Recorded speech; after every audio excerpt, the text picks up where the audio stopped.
कानपुर हिंसा की करेंगे। इस पूरे मामले में अब तक 54 गिरफ्तारियां हुई हैं। 3 लोग पीएफआई के सदस्य हैं। मुख्य आरोपी जफर हाशमी की पत्नी भी रडार पर है। आपको इस पूरे मामले में अपडेट दिखा देते हैं।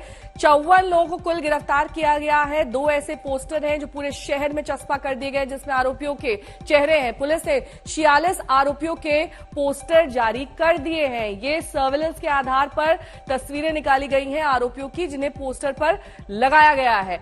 अब इस पूरे मामले में जफर हाशमी और उनकी पत्नी मुख्य आरोपी हैं, वो रडार पर है और पोस्टर में आए नामों में से 6 आरोपी गिरफ्तार भी किए गए हैं। एक ने खुद सरेंडर किया था थाने जाकर। मुख्य आरोपी जफर के पीएफआई कनेक्शन के सबूत मिले हैं और इसी आधार पर 3 और गिरफ्तारियां पीएफआई के सदस्यों के तौर पर हुई है। पीएफआई के 3 सदस्य गिरफ्तार हुए हैं। 5 की तलाश अब भी जारी है, यानी कि कुल मिलाकर 8 आरोपी हैं पीएफआई के। पत्थरबाजी वाली 147 इमारतों की पहचान की गई है जहां से पत्थरबाजी की गई थी। ऊपर से पत्थर फेंके गए थे, जमा किए गए थे। दंगों के दौरान 147 इमारतों से ये पत्थरबाजी की गई थी। तो ये सर्वेलेंस के आधार पर सब कुछ सामने आ रहा है धीरे धीरे। कल बुलडोजर से समेटे गए थे सड़क पर पड़े पत्थर, यानी कि जो हिंसा के दौरान पत्थरबाजी हुई उसको वहां से अब हटा दिया गया है, साफ कर दिया गया है। साथ ही फोरेंसिक जांच भी इन सभी चीजों की जा रही है। वो भी टीम कल यहां पर पहुंची थी। इस बीच कानपुर में बुलडोजर एक्शन की सुबुगाहट भी तेज है। इसे लेकर मुस्लिम धर्मगुरु लगातार योगी सरकार पर हमलावर हैं।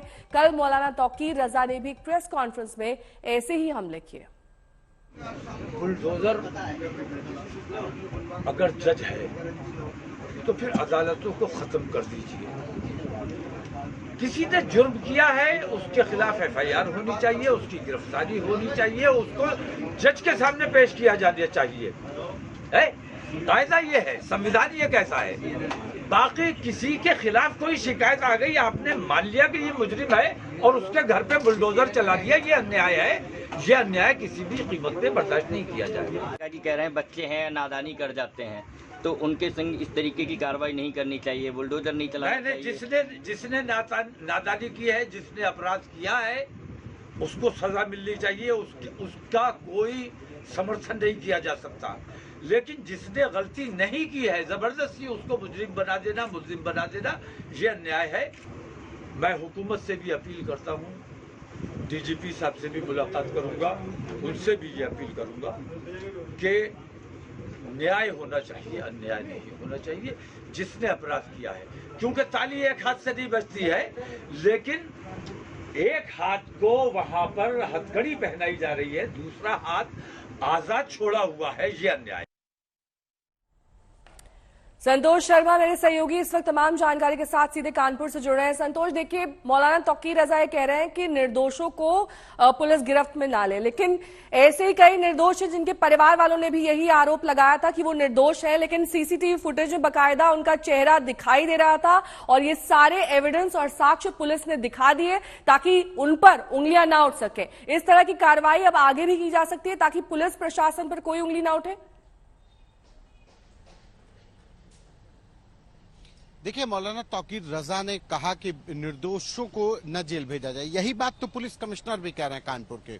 उनका भी सीधे से कहना है कि इस पूरी कार्रवाई में कोई निर्दोष के ऊपर कार्रवाई नहीं होगी और अगर किसी को लगता है कि कोई निर्दोष व्यक्ति जेल जा रहा है तो वो सबूत के साथ उनसे यहाँ के JCB law and order Anand Prakash Tiwari से मुलाकात कर सकता है। ये खुला ऐलान किया है कानपुर के पुलिस कमिश्नर ने। तो लिहाजा निर्दोषों को जेल भेजने के मुद्दे पर कानपुर पुलिस भी कह रही है कि कोई दोषी बख्शा नहीं जाएगा, लेकिन निर्दोष जेल नहीं जाएगा।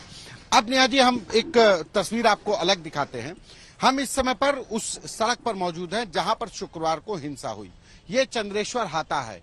ये चंद्रेश्वर हाता वो इलाका है जहां पर करीब 50 से 60 हिंदू परिवार रहते हैं और कहा जा रहा है कि हिंसा, पत्थरबाजी इस हाता में रहने वाले लोगों के ऊपर पत्थरबाजी के साथ शुरू हुई थी। अब आज यहाँ के लोगों ने इस गेट पे, ये चंद्रेश्वर हाता का गेट है और वहां पर एक पोस्टर लगाया है।